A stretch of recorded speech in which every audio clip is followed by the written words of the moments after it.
Ay nako, ang sarap naman ng bopis bago luto. Medyo time-consuming lang maghiwa, no? Pero sigurado ako na kayang-kaya mo yan gawin kasi madali pa to sa easy. Medyo sinipad magluto rin yung lingtod. Tara, luto tayo ng bopis. Ito ang aking cravings. Meron ako dito dalawang bit-bit ng bopis set. Halo-halo na yan, alam na yan ng nagtitinda. Sabihin niyo lang ang bopis. Pakuluan lang natin yan sa luya, konting asin at konting suka, syempre sa tubig, no?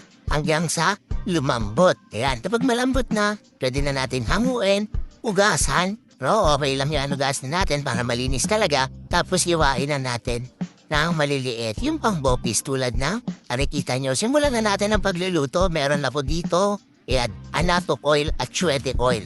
Yan tayo magigisa at makikita nyo medyo marami yung ating mantika kasi gusto ko sa bopis yung napiprito o yung pumupuluto, no? Yan.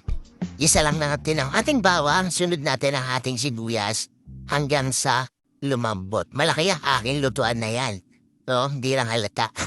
Dahil napakarami ng ating nakuwang bopis yan, no? Ayan na siya. And then, gisa natin ang ating napakaluang bopis mix. Yun.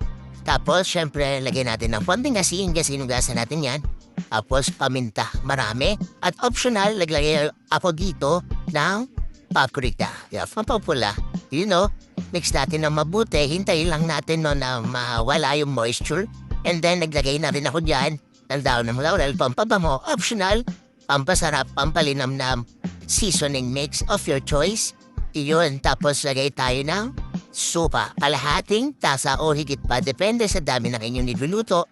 Pag muna natin haluin, pakuluan muna natin sa suha. No, para talagang walang lansa ang ating bopis. Ayan, at naugasan na rin naman natin yan. Talagang wala na yung lansa. Timplahan lang natin, konti lang muna, paunong timpla ng patis at oyster sauce.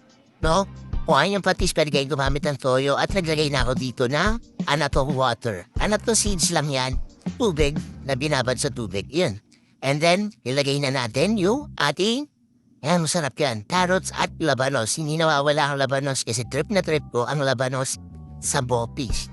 Ayan, tuloy lang natin sa pagluto hanggang sa mapansin nyo natutuyo na, napiprito na yung bopis. Pero syempre, tikman natin, no? Yung sinasabi ko, saka pa lang tayo magtitimpla para mas maganda na yung kulang sa timpla, no? Para madaling habulin.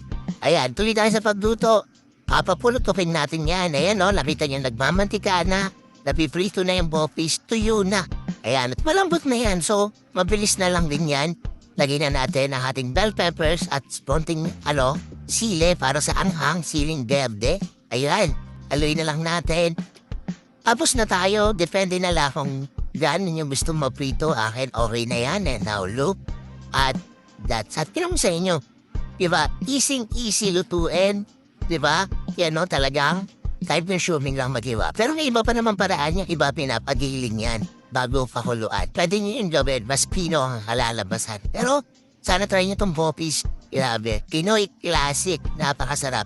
Maraming salamat sa inyo panonood. God bless sa inyo lahat. Peace!